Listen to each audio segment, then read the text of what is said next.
ఓం నమ శివాయ. కాశీఖండంలో 68వ అధ్యాయంలో కృత్తివాసేశ్వరలింగం గురించి ప్రత్యేకంగా చెప్పబడింది.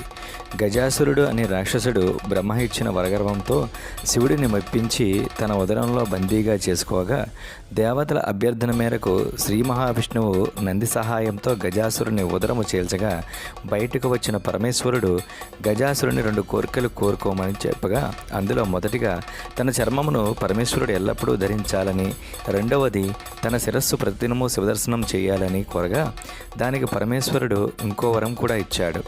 అవిభక్త క్షేత్రమైన కాశీ క్షేత్రంలో ఈ పుణ్యశరీరము అందరికీ ముక్తిదాయకమైన లింగం అవుతుంది.